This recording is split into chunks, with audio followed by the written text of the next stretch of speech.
유대인의 역사는 그동안 스페인계 세파르디 유대인이 주도해 왔는데요. 그러나 로스차일드가 이후로는 독일계 아슈케나지 유대인이 주도했습니다. 유럽에서 처음으로 국제적인 대규모 금융 산업을 일으킨 로스차일드 가문을 모르고서는 오늘날 세계 금융시장의 뿌리를 이해하기는 어렵습니다. 당시 산업혁명이 진행되는 과정에서 영국 내에서는 대자본이 필요해졌고 국제적으로는 무역 증가에 따른 대금 결제가 증대되던 시기였어요. 더구나 나폴레옹 전쟁이 유럽을 휩쓸던 시기였습니다. 전쟁으로 급변하는 가격 때문에 마이어 암셀 로스차일드는 영국의 섬유 도매상과 매일 싸웠습니다.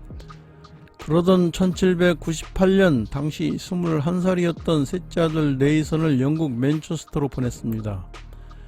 네이선은 수출길이 막혀 값이 떨어진 면직물을 싸게 사서 개토의 상점들로 직접 보냈습니다. 그는 영국에 발을 디딘 후 10년간 북부 신흥 산업지대에서 구입한 직물을 직접 독일로 실어 보내는 일을 하며 지냈습니다. 그러면서 면화, 양모, 담배, 설탕 등으로 점차 사업 영역을 넓혀갔는데요. 그러나 경쟁이 심해지면서 직물보다 금융업이 더 많은 안정된 이윤을 제공한다는 사실을 알게 되었어요. 네이선은 맨체스터와 런던 오가며 영국 정부의 공채 사업에 참여하기 위한 준비에 들어갔습니다. 그러던 어느 날 1806년 11월 나폴레옹이 대륙 봉쇄령을 내려 영국과의 통상을 전면 중단시켰습니다. 총명한 사람은 절망 속에서 기회를 보는 법이지요. 네이선은 대륙 봉쇄령 때문에 유럽으로 수출되지 못해 떨이로 판매되는 상품들을 닥치는 대로 무엇이든 사들였어요. 그리고는 갯벌 해안에 상륙 가능한 평저선을 이용한 밀수를 통해 공급 과잉과 공급 부족 사이에 다리를 놓았습니다. 아무도 조수 간만에 차가 심하고 일반 배들은 접근이 불가능한 갯벌을 통해 밀수품이 들어오리라는 생각은 하지 못했죠. 그 뒤 영국군은 네이선에게 군자금 수송을 맡겼습니다. 한편으로는 영국의 국채를 매입하도록 윌리엄 즉 비렐름을 부추겨 자금이 영국으로 건너오도록 했습니다.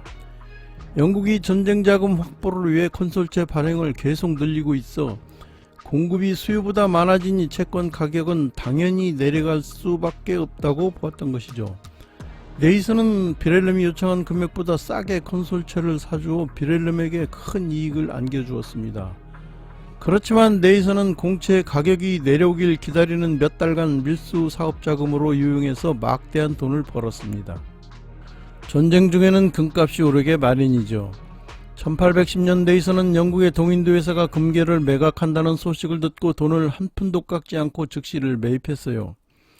1815년 3월 유배되었던 나폴레옹이 돌아오자 온 유럽이 긴장했습니다. 웰링턴 장군은 유럽의 전쟁터에서 동맹군에게 전비를 지급하기 위해 많은 금을 필요로 했는데요. 네이선은 사둔 금을 비싼 값에 영국 정부에 팔아넘겼습니다. 그러나 문제는 위험한 전쟁 상황 속에서 안전하게 피레네 산맥을 넘어 프랑스에 있는 웰링턴 장군에게 금화를 보내는 일이었죠. 네이선의 금밀수 경험이 빛을 발하는 순간이었습니다. 정부의 금을 무사히 웰링턴에게 전달하면서 로스차일드가는 영국 정부의 신뢰까지 쌓게 되었어요. 오털로 전투는 단순히 영국과 프랑스 군대가 치르는 전쟁이 아니었습니다. 이는 나폴레옹 영향력 아래 정복지에서 거둔 약탈 세금에 기반한 프랑스 금융과 채무의 바탕을 둔 영국 금융 사이의 대결이었죠. 전쟁 자금을 모으기 위해 영국에서는 역사상 가장 많은 채권이 발행되었습니다. 네이선은 채권 거래를 하면서 정부의 중요성에 눈을 떴어요. 영국이 유럽 대륙에서 잘 싸우면 영국 국공채 가격이 올랐고 그렇지 않으면 내렸죠. 네이선은 시시각각 변하는 전세 관련 정보를 빨리 얻기 위해 전용 고속 정보망을 구축했습니다. 로스차일드 형제들은 초특급 통신과 수송 네트워크를 만들었습니다. 통신은 주로 비둘기를 이용했어요. 그리고 날씨가 나쁠 때는 자가용 괴속선을 띄웠습니다. 육로에서는 전용 파발말을 두고 마부와 말을 바꿔가며 밤새도록 달렸습니다. 마치 칭기스칸의 몽골군이 역참제를 두고 말을 바꿔가며 달려서 군사 정보를 전달했던 방식과 같았어요. 그들은 정보 전달을 맡은 사람에게도 수고비를 두둑하게 주었는데요. 어떤 비바람이나 폭풍과 몰아쳐도 한결같이 정보가 전달될 수 있었던 이유였죠. 네이선은 로스차일드 은행을 세우면서 현대 금융업에 급소로 할 수 있는 정보를 움켜쥐었습니다. 로스차일드 가문의 정보 네트워크는 유럽 각국 정부의 역량과 특공망보다 훨씬 뛰어난 정확성과 전달력을 자랑하며 밤낮 없이 가동되었는데요. 비록 인편과 원시적인 우편에 의존했지만 히브리 문자의 EDC어를 사용한 그들의 정보망은 워털루 전쟁 결과를 영국 왕보다 먼저 감지할 정도로 위력을 발휘했습니다. 이러한 정보 수송 네트워크는 오늘날의 인터넷만큼이나 획기적인 시스템이었습니다. 로스차일드에 관한 많은 책들은 네이선이 워털루 전투 결과에 따라 움직이는 영국 콘솔 채권 가격을 투기에 악용해서 돈을 벌었다고 적고 있습니다. 네이선이 그 가문의 신속한 정보를 역이용해서 사람들이 채권을 팔아치우게 한 다음 헐값에 이를 다시 사서 비싼 값에 팔았다는 것이죠. 그러나 니얼 퍼거슨은 그의 저서 금융의 지배에서 로스차일드 가문은 웰링턴의 승리로 돈을 번 것이 아니라 오히려 파산을 간신히 모면했다고 말합니다. 앞의 이야기는 유대인을 싫어한 나치가 윤색한 일화일 뿐이라고 말이죠. 니얼 퍼거슨에 의하면 1814년 4월에 나폴레옹이 엘바 섬으로 유배된 후 1815년 3월 다시 프랑스로 돌아왔을 때 로스차일드 가문의 5 형제는 손에 넣을 수 있는 모든 금괴와 금화를 사들였습니다. 과거의 전쟁처럼 이번에도 장기전이 되리라 예측했던 것이었죠. 이는 치명적 오산이었습니다. 막판 프러시아의 등장으로 워털루 전투는 너무 일찍 싱겁게 끝나버린 것이었죠. 병사의 봉급도 영국의 전시 동맹군에게 지급할 군자금도 더 이상 필요가 없어졌어요. 전쟁 기간 동안 치솟았던 금가격은 뚝 떨어질 운명이었는데요. 네이선은 영국이 워털루 전쟁에서 승리했으니 정부 차입이 감소하여 영국 채권 가격이 치솟을 것이라는 데 모험을 걸었습니다. 영국이 워털루 전투에서 승리를 거둔 지 한 달이 지난 1815년 7월 18일 네이선은 콘솔 공채를 다량 매입했습니다. 그리고 때마침 콘솔제 가격이 오르기 시작하자 매입을 계속했어요. 그의 다른 형제들은 팔아서 이윤을 남기라고 아우성이었지만 끄떡 않고 1년을 버텼습니다. 1817년 말쯤 채권 가격이 40% 이상 오르자 그제야 채권을 팔았습니다. 로스차일드가의 식객이었던 독일의 시인 하이니리 하이네는 이렇게 말했습니다. 돈은 우리 시대의 신이며 로스차일드는 그 선지자다. 네이선의 지휘 아래 워털루 전투에서 엄청난 자본을 증식시킨 형제는 유럽 주요 도시에 은행을 하나씩 세워나갔습니다. 다섯째 제임스가 파리에, 둘째 살로몬이 오스트리아의 빈에, 넷째 칼이 이탈리아의 나폴리에, 그리고 장남 암셀은 고향인 프랑크푸르트에 자리를 잡았습니다. 그리고 메티즈가 이후 최대의 다국적 은행으로서 국가 간 어음결제 금융 거래를 주도했는데요. 이렇게 채권은행이 활성화되어 유럽 전역과 러시아가 하나의 채권시장이 되었습니다. 로스차일드 가문이 경제사에 기여한 가장 중요한 업적이 국제 채권시장의 창출인데요. 이는 저금리 환경으로 이어져 영국의 산업혁명이 세계로 뻗어나가는 토대가 되었습니다. 또한 로스차일드가 이룬 가장 중요한 금융개혁은 채권의 발행을 자국 화폐가 아니라 스털링화 표시 채권으로 했으며 런던이 아닌 유럽의 로스차일드 지점 어느 곳에서라도 이자를 지급했다는 점인데요. 유럽 전체를 묶는 글로벌 은행이 탄생한 것입니다. 과거 유럽의 귀족 엘리트들은 부동산으로 부를 축적했지만 이제 로스차일드가가 창출한 혁명적인 금융 시스템은 부동산보다도 수익성과 유동성이 높은 새로운 부로 등장하는 것입니다.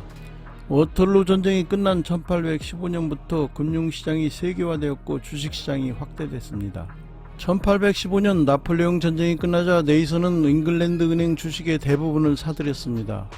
이때부터 화폐 발행과 금 가격을 포함한 모든 중요한 결정은 로스차일드 가문의 수중으로 들어갔는데요. 대영 제국의 경제와 금융이 통째로 로스차일드 가문에 맡겨진 것입니다. 흔히 양털깎기란 언어는 은행가들 사이에 통하는 전문 용어입니다. 경제가 번영과 쇠퇴를 거듭하는 과정에서 어느 기회 정상 가격의 몇 분의 1밖에 안 되는 금액으로 타인의 재산을 가로채는 행위를 말하는데요. 양의 털이 자랄 때까지 놔뒀다가 어느 날 한꺼번에 털을 깎아 가져가서 수익을 챙기는 것에 비유해서 생겨난 말입니다. 종종 국제 투기 자본가들이 충격과 공포를 이용해 자본을 수탈하는 경우가 이에 해당합니다.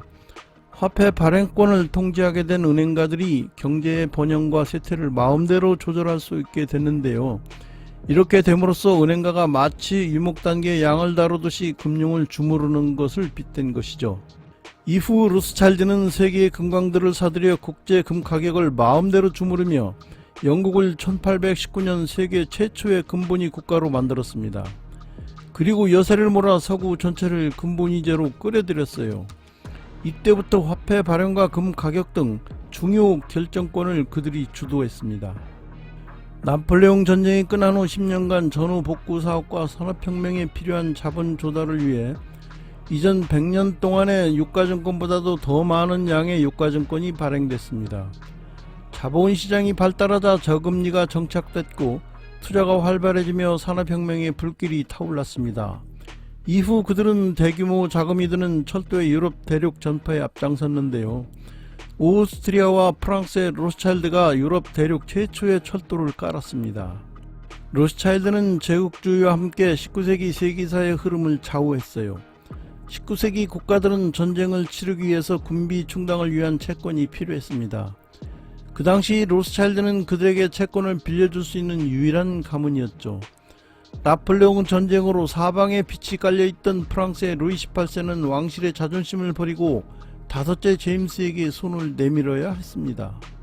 둘째 살로몬의 대규모 자금 지원을 등에 업은 메테르니히는 1814년부터 1848년의 기간 동안 유럽 경제를 좌지우지했어요. 1862년에 프로이센의 철혈지상이 된 비스마르크도 젊었을 때부터 자식이 없던 장남 암셀의 전폭적인 신임을 받았습니다. 암셀이 죽은 후에도 그는 로스차일드 가문과 대대로 긴밀한 관계를 유지했습니다. 1862년 미국의 남북전쟁 때 전략의 요충지 뉴올리언즈를 차지하려는 싸움에서 남부주는 막대한 피해를 입었는데요. 중앙집중식 세금 제도가 없었던 남부동맹은 부족한 현금을 타개해보고자 로스차일드에게 도움을 요청했습니다. 전쟁 전에 살로몬은 남부주를 지지한다고 말했었지만 로스차일드는 남부를 지원하지 않았습니다.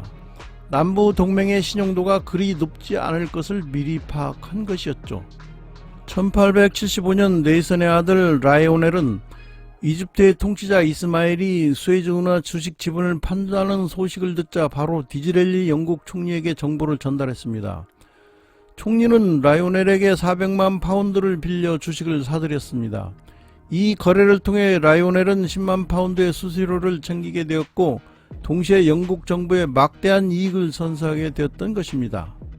그로부터 10년 후 라이오넬의 장남 네티는 영국 여왕으로부터 상원의원에 임명됐습니다. 역사상 첫 유대인 세습귀족이 탄생한 것입니다. 1911년 유명한 타이타닉호가 건조될 당시 로스차일드 가문의 로열앤선 보험사만은 타이타닉호의 보험가입을 거절했습니다. 신중한 네티는 암암리의 인류 선박 전문가를 찾아 타이타닉호의 구조를 연구했고 안전성에 다소 취약하다고 평가를 내렸던 것입니다. 네이선 로스차일드가 1820년 영국의 잉글랜드 은행을 지배한 이래 거의 200여 년간 로스차일드 가문은 세계의 금융과 경제를 주물러 왔습니다. 네이선은 말했지요. 나는 어떤 꼭두각시가 영국 군주 위에 자리잡고 이 해가 지지 않는 제국을 지배하는지 신경 쓰지 않는다. 영국의 통화를 지배하는 자가 대영 제국을 지배하는 것이고 나는 영국의 통화를 지배한다. 1868년부터 1880년까지 영국 총리를 지낸 벤저민 디즈렐리도 이렇게 말했습니다. 세상은 마쿠에 있지 않은 사람들이 생각하는 것과는 전혀 다른 인물이 통치한다.